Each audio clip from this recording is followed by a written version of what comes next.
الرحمن الرحيم الحمد لله الذي هدانا للإيمان والإسلام والصلاة والسلام على سيدنا محمد نبيه الذي استنقذنا به من عبادة الأوثان والأصنام وعلى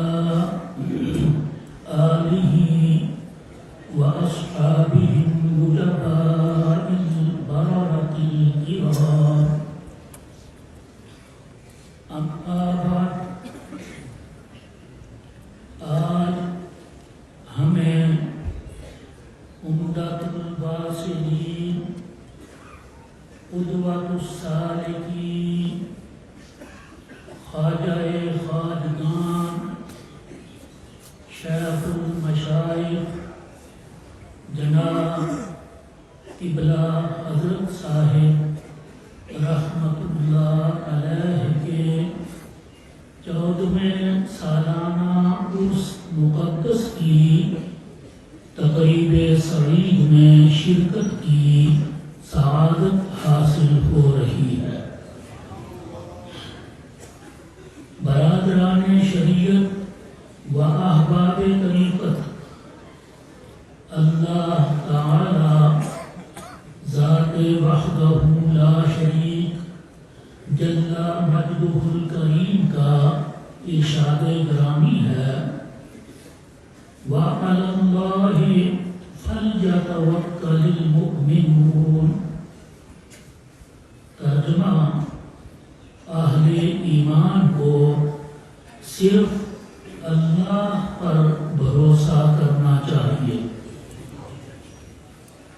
خالق و مالک کونو، خالق و مالک کن فکان عزا اسمہ کا یہ بھی فرمان مقدس ہے وَمَن يَتَوَكَّلْ عَلَى اللَّهِ فَهُوَ حَسْبُهُ۔ ترجمہ: جو اللہ تبارک و تعالی پر بھروسہ کرتا ہے وہ اس کے لیے کافی ہوتا ہے، اور اللہ سمیع و بصیر و علیم و خبیر سبحانہ و تعالی کا ہی ارشاد مبارک ہے ان اللہ یحب المتوکلین۔ بے شک اللہ تعالی توکل کرنے والوں کو پسند فرماتا ہے۔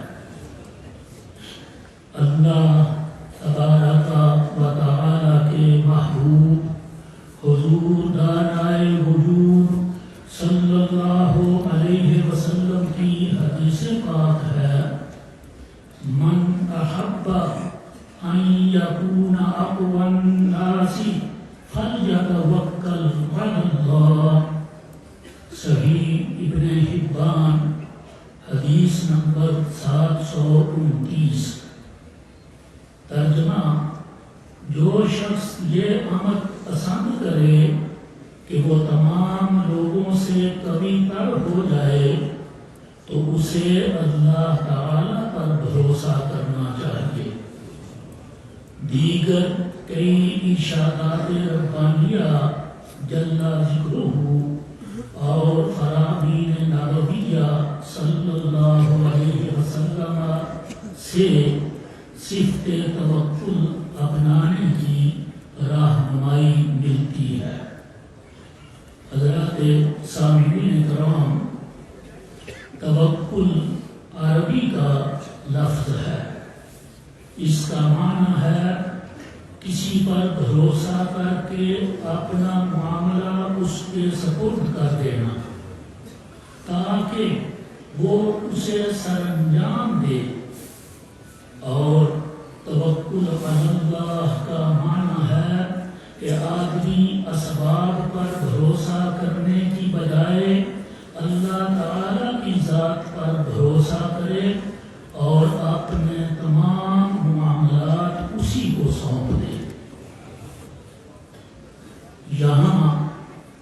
یہ امر پیش نظر رہے کہ ایک انسان دوسرے کو بھروسہ کے قابل اس وقت ہی سمجھے گا جب اس میں 3 صفات موجود ہوں۔ نمبر 1 علم، نمبر 2 قدرت، نمبر 3 ہمدردی اور شفقت۔ ان تینوں اوصاف کو ذرا مفصل انداز میں یوں سمجھیں، جس شخص پر اعتماد اور بھروسہ کیا جاتا ہے اس کے بارے میں پورا یقین رکھا جاتا ہے کہ وہ تمام حالات سے واقف و آگاہ ہے اور تمام ضرورتوں کو پوری طرح جانتا ہے۔ اگر اس شخص میں یہ صفت موجود نہ ہو تو وہ کسی دوسرے کو کیا فائدہ پہنچا سکے گا؟ نمبر 2، جو کام اس کے سپرد کیا جا رہا ہے اس کے بارے میں یہ وثوق ہوتا ہے کہ وہ اسے انجام دینے کی پوری صلاحیت رکھتا ہے۔ اگر اس میں یہ قدرت و صلاحیت نہ ہو تو وہ کس طرح کسی دوسرے کا کام پوری طرح سر انجام دے سکے گا؟ اور اسی طرح کوئی بھی شخص اپنا کام کسی دوسرے شخص کے سپرد اس وقت کرے گا جب اسے یہ بھی کامل یقین ہو کہ وہ شخص ہمدرد اور شفیق ہے۔ اگر یہ صفت اس میں موجود نہ ہو تو اس کی وسیع معلومات اور کامل قدرت کسی کام نہ آ سکے گی، اور کوئی بھی اپنا معاملہ ہرگز کسی غیر ہمدرد شخص کے سپرد کرنے پر تیار نہیں ہوگا۔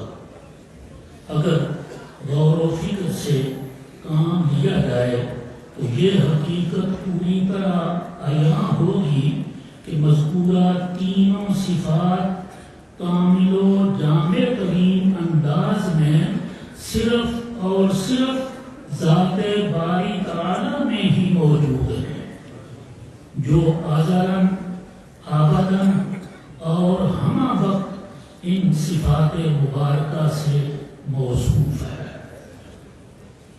اس تفصیل کے بعد توکل کی حقیقت واضح ہو جاتی ہے، جو یہ ہے کہ اللہ تبارک و تعالی نے کسی معاملہ میں کامیابی کے حصول کے لیے جو اور جتنے اسباب و ذرائع پیدا فرما رکھے ہیں ان کو پوری ہمت و کوشش سے کام میں لایا جائے، لیکن کامیابی کے حصول میں ان پر اعتماد نہ کیا جائے، بلکہ اعتماد و بھروسہ صرف اور صرف اللہ تعالی جل قدرتہ کی نصرت و حمایت پر ہو۔ یہاں یہ بات ضرور ذہن نشین رکھیے کہ توکل اسباب و ذرائع کو چھوڑ دینے اور کنارہ کش ہو جانے کو ہرگز نہیں کہا جاتا۔ توکل اسباب و ذرائع کو چھوڑ دینے اور کنارہ کش ہو جانے کو ہرگز نہیں کہا جاتا، بلکہ اسباب و ذرائع پر بھروسے کے ترک کر دینے کا نام توکل ہے۔ حقیقت توکل کی مزید اور بہترین وضاحت حضور خاتم النبیین رحمت للعالمین صلی اللہ تعالی علیہ وآلہ وسلم کے اس فرمان وحی ترجمان سے ہوتی ہے، جسے امام ترمذی رحمت اللہ علیہ اپنے مجموعہ احادیث میں لائے ہیں۔ رقم الحدیث 2517۔ حضرت عبد الرحمن بن ابی لیلہ رضی اللہ تعالی عنہ فرماتے ہیں حضور نبی کریم رؤوف و رحیم صلی اللہ علیہ وسلم کی بارگاہ بےکس پناہ میں ایک شخص حاضر ہو کر عرض گزار ہوا، یا رسول اللہ صلی اللہ علیہ وسلم، کیا میں اپنی اونٹنی کو کھلا چھوڑ کر اللہ پر توکل کروں یا اسے باندھ کر؟ حضور نبی پاک صاحب دولت صلی اللہ علیہ وسلم نے فرمایا، عقلھا وتوکل، یعنی پہلے اسے باندھو پھر اللہ تعالی پر بھروسہ کرو، اور کسی مقصد کے حصول کے لیے اسباب و ذرائع کو روبہ عمل لانا حضور رحمت عالم سید آدم و بنی آدم صلی اللہ علیہ وسلم کے ارشادات عالیہ اور احوال مقدسہ سے بھی ثابت ہے۔ مدینہ منورہ طیبہ کی حفاظت کے لیے آپ صلی اللہ علیہ وسلم نے خندق کھدوائی، جنگ میں زرہ زیب تن فرمائی، اور سفر میں میسر زاد راہ اپنے ہمراہ رکھا وغیرہ۔ حاضرین کرام، توکل کی حقیقت جن خوش نصیب لوگوں کے ایمان کا حصہ بن جاتی ہے، وہ کبھی کسی میدان میں بے حوصلہ اور نا امید نہیں ہوتے۔ ہمارے مخدوم اور امام طریقت قدوۃ الواصلین شیخ المشائخ جناب قبلہ حضرت صاحب رحمت اللہ علیہ کی حیات مبارکہ کا لمحہ لمحہ اللہ تعالی رحیم و کریم جل وعلا ذکرہ پر توکل اور اس کی ذات پر بھروسہ کا آئینہ دار تھا۔ اپنے والد گرامی آفتاب و مہتاب طریقت حضور قبلہ عالم رحمت اللہ علیہ سے متعلق فرمایا کرتے تھے، حضرت قبلہ عالم رحمت اللہ علیہ ہمیں حرص، طمع اور دست سوال دراز کرنے سے منع فرمایا کرتے تھے، اور یہ بات بار بار دہراتے تھے کہ اگر تم اپنے حال پر قائم رہے تو مرغ اور حلوہ بھی قبول نہ کرو گے، اور اگر قائم نہ رہ سکے تو ہاتھ ٹوٹا دیس بوکلا، یعنی اللہ تعالیٰ کی ذات بے نیاز پر توکل کرو گے تو ہاتھ میں، یعنی اللہ تعالیٰ کی ذات بے نیاز پر توکل نہ کرو گے تو ہاتھ میں کاسائے گدائی ہوگا اور وسیع دنیا ہوگی جس کے سامنے ہاتھ پھیلانا پڑے گا۔ جناب قبلہ حضرت صاحب رحمت اللہ علیہ نے اظہار تشکر کے طور پر فرمایا، توکل کا سبق مجھے حضرت والد ماجد رحمت اللہ علیہ سے ملا، اور یہ میرے ضمیر میں گود دیا گیا ہے۔ آپ رحمت اللہ علیہ کو تعمیر مساجد کا بہت شوق تھا، سینکڑوں مساجد تعمیر کروائیں۔ آپ رحمت اللہ علیہ نے کبھی بھی ان کے لیے چندہ اکٹھا کیا اور نہ ہی کسی کو اس کی اجازت فرمائی۔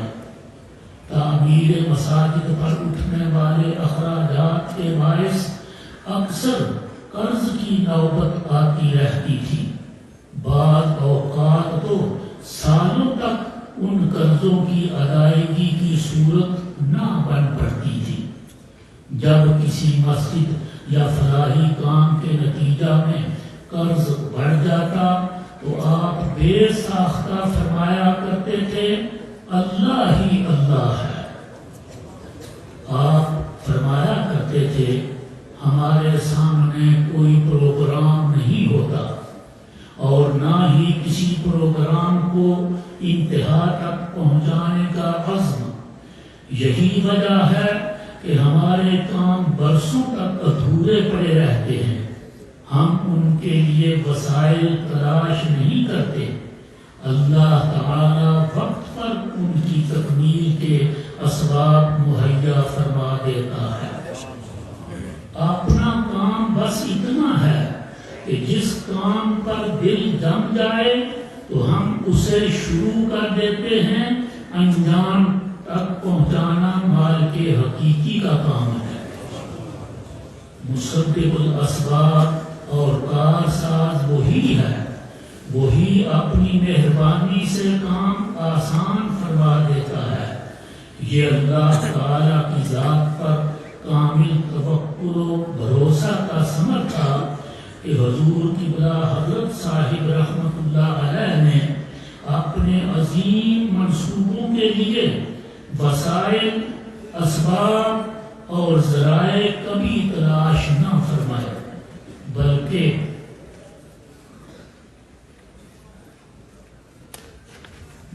اللہ تبارک و تعالی کا نام لے کر کام شروع کر دیا تو وسائل خود بخود مہیا ہونے شروع ہو جاتے۔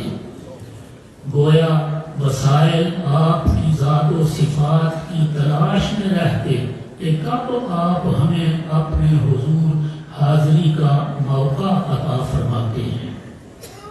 جناب قبلہ حضرت صاحب رحمت اللہ علیہ کا یہ بھی ایک فرمان عالی شان ہے، کسی کو کسی کا سہارا ہے اور کسی کو کسی کا۔ اس بندہ عاجز کو اللہ تعالی اور اس کے حبیب پاک صلی اللہ علیہ وسلم کا آسرا ہے، اور آپ درویشوں کی ہمدردی پر بھروسہ ہے۔ دعا کرو اللہ تعالی ہمیں اپنی رضا کے کاموں میں زندگی گزارنے کی توفیق عطا فرمائے۔ آج سے تقریباً 1000 سال قبل، یعنی 4 صدی ہجری کے محدث جلیل امام نصر بن محمد بن ابراہیم سمرقندی قدس سرہ فرماتے ہیں کہ ایک حکیم و دانا کا قول ہے، اولیاء اللہ کے 3 اوصاف ہوتے ہیں۔ ہر چیز میں اللہ تبارک و تعالی پر بھروسہ، ہر کام میں اللہ تبارک و تعالی کی محتاجی، اور ہر معاملہ میں اللہ تبارک و تعالی کی طرف رجوع۔ محترم احباب، ہمارے مربی و مرشد کریم جناب قبلہ حضرت صاحب رحمت اللہ علیہ اپنی حاجات و ضروریات کے لیے ہمیشہ بارگاہ ربوبیت میں ہی متوجہ رہتے۔ عمر بھر کسی دنیا دار سے اپنی ضروریات کا ذکر نہ فرمایا، بلکہ ان کی ضروریات اور حاجات آپ کے در سے پوری ہوتی ہوا کرتی تھی۔ آپ فرمایا کرتے تھے، ہم درویش ہیں، ہماری نگاہ ہر وقت اللہ تعالی کی طرف ہوتی ہے۔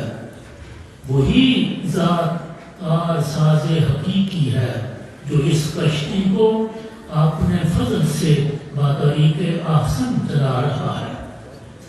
اس کی ذات سے توجہ ہٹانا اور ما سوا کی خوشنودی کے پیچھے پڑنا ہمیں زیب نہیں دیتا۔ گویا آپ رحمت اللہ علیہ ان موزون الفاظ یعنی اشعار کا مصداق تھے۔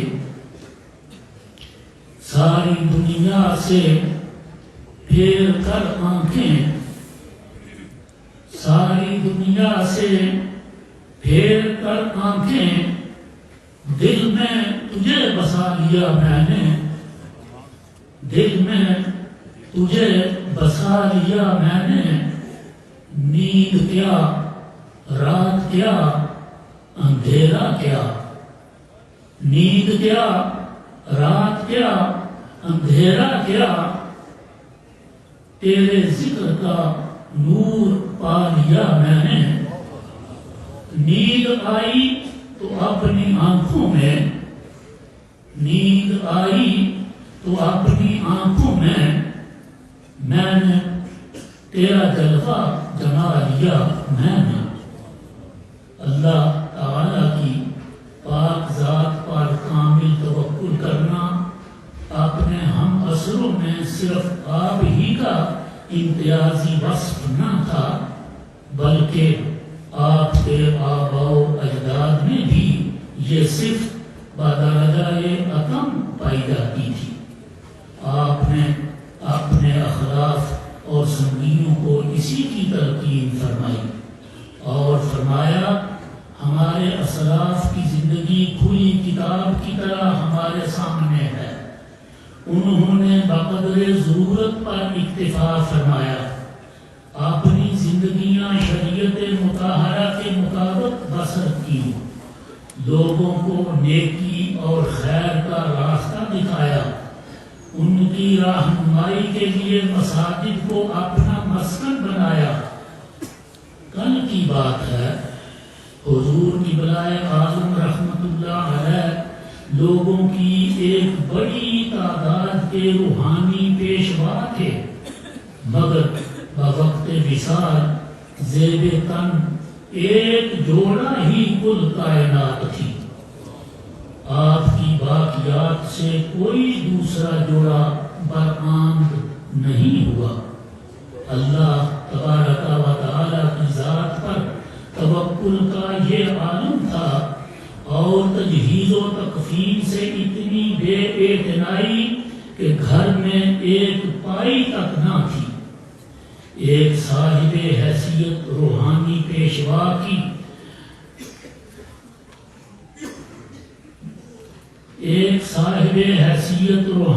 پیشوا کی اس سے بڑھ کر بے نیازی اور توکل کیا ہو سکتا ہے کہ وجہ کفاف سے بھی کوئی دلچسپی نہ تھی۔ لوگوں کی خیر خواہی اور ان کو دین سے آگاہ کرنے کا جذبہ انہیں محلہ سے مسجد کے دوار میں لے گیا، اپنے آبائی مکان کو خیر باد کہہ دیا، مسجد سے ملحق ایک کچا مکان بنا لیا تاکہ مسجد کی صفائی اور اس کی آبادی کا موقع ملتا رہے اور سنگیوں کو وہاں آنے میں دقت نہ ہو۔ حاضرین و سامعین، ہمارے مرشد کریم خواجہ خواجگان جناب قبلہ حضرت صاحب رحمت اللہ علیہ کی متوکلانہ زندگی کا اظہار آپ کے اس ملفوظ شریف سے بھی خوب ہوتا ہے۔ فرمایا ہم خدا کے مہمان ہیں، وہ ہمیں لباس چھوٹا دے یا بڑا قبول ہے، وہی ذات ہے جو ان گن اور ان منت پہنچا رہی ہے۔ توکل علی اللہ کی خوگر ایسی ہی ہستیوں کے لیے رومی کشمیر عارف کھڑی شریف حضرت میاں محمد بخش رحمت اللہ علیہ نے کیسی حقیقی تصویر کشی کی تھی۔ آپ فرماتے ہیں جنا توکل ربتے کیتا اُنا رزق ہمیش، جنا توکل ربتے کیتا اُنا رزق ہمیش، نہیں محتاج کسے دے ہوندے پنچھی تے درویش۔ اللہ تعالی ارحم الراحمین ہم سب کا حامی و ناصر ہو، آمین ثم آمین۔ وآخر دعوانا ان الحمد للہ رب العالمین۔ وصلی اللہ